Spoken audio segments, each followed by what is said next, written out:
Oh, hi everyone, just got in. I've got some free dog food to give away if anyone wants one. And actually, I'm just kidding. I wouldn't mind some dog food to feed my dog. Has anyone got any spare dog food? Actually, it wasn't that. It was that I'm banned from reporting crime to police.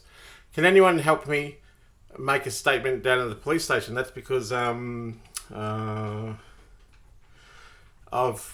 been exploited and I can't get a lawyer.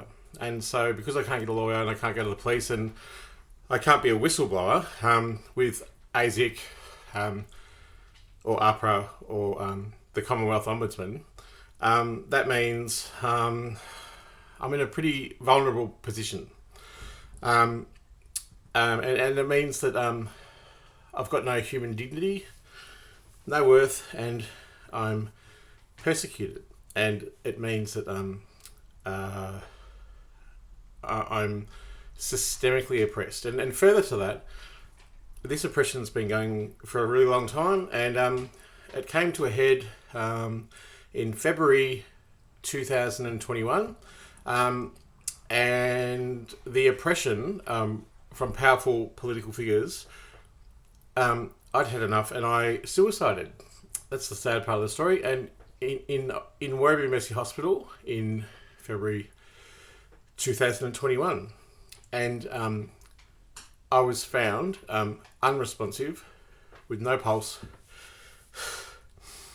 and lifeless. So the Freedom of Information from that time says that it was a fatal injury in a lethal attempt. So I guess through a hand of fate, I've been, by the hand of whatever, by pure chance, I'm alive. It's been 18 months.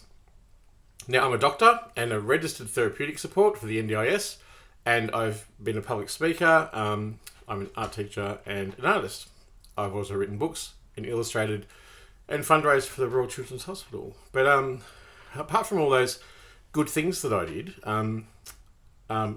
after I left hospital, I'd lost my job because I was framed out of it due to a conspiracy to avert the cause of justice. And I lost 2 VOCAT cases, and I was framed by a very powerful lawyer internally to agencies and rejected from all politics. And to cut a long story short, it's been 18 months.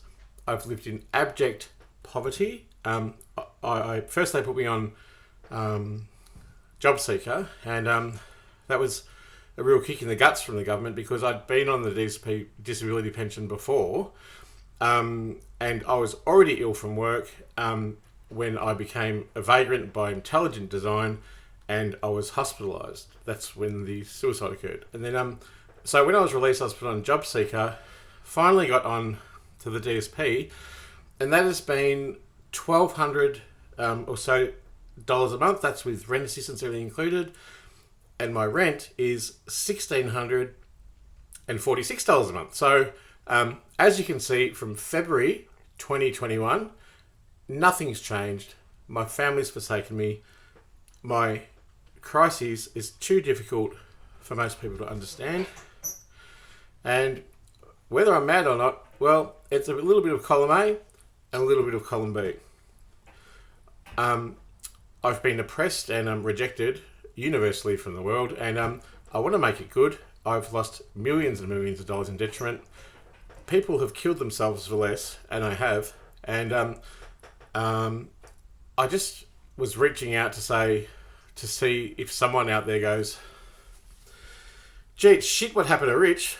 He helped all those people all those years ago, but he was exploited and damned and scapegoated. And he's been living in poverty, and this is an intelligent design by the Australian government, and whose Office of Prime Minister and Cabinet refused to acknowledge my freedom of information.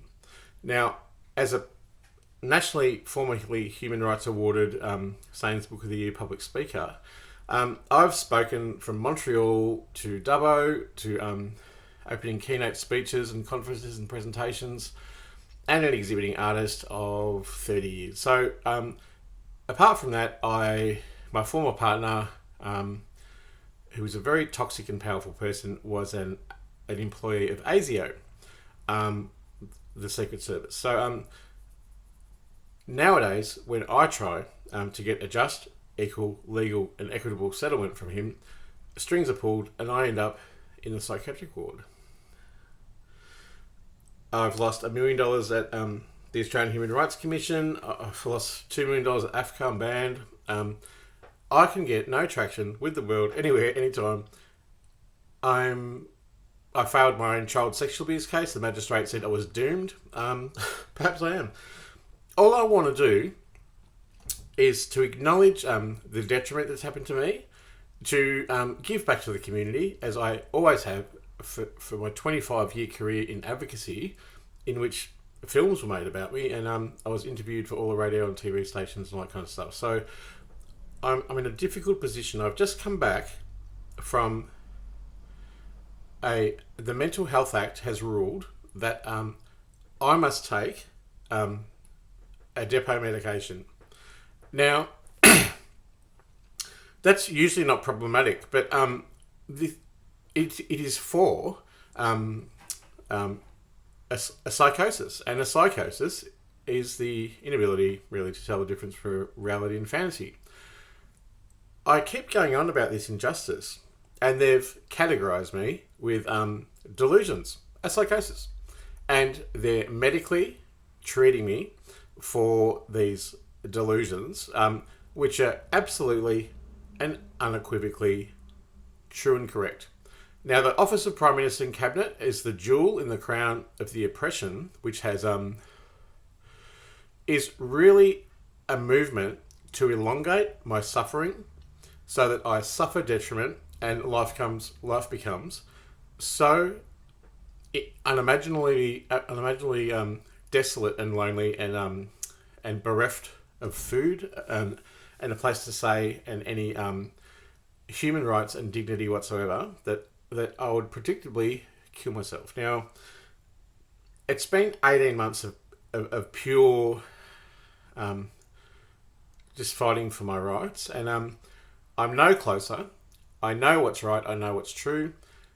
These medications are part of a further oppression, which enhances the victimisation from my brave pro-feminist story about very vulnerable bits in my story that have been used against me and I've been scapegoated for.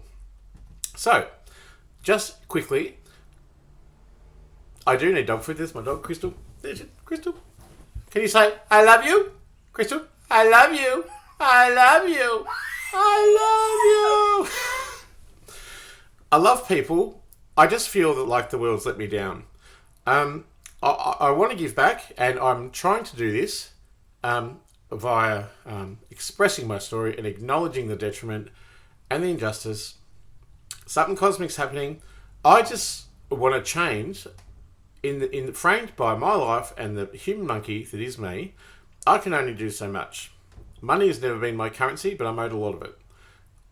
I just want to get one person in the world to say, it's shit what happened to Rich, I'm going to stand with him.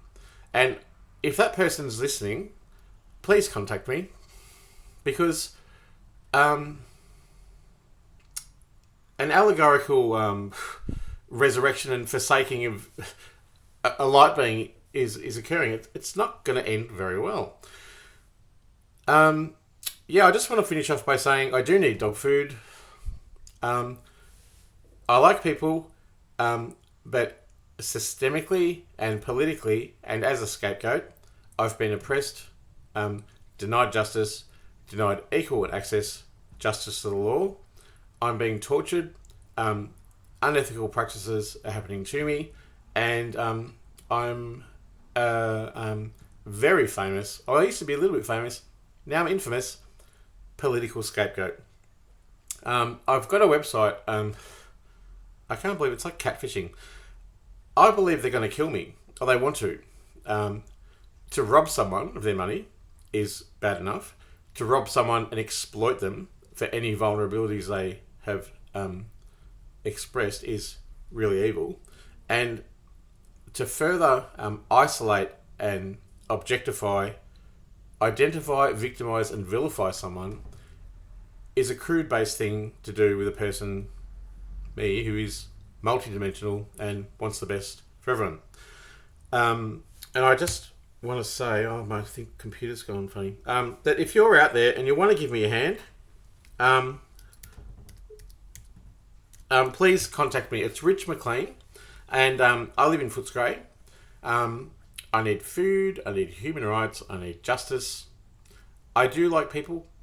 I want the company of the other human monkeys, not just my faith that this heinous clusterfuck of a sandwich that is my life is worthy of existing anymore.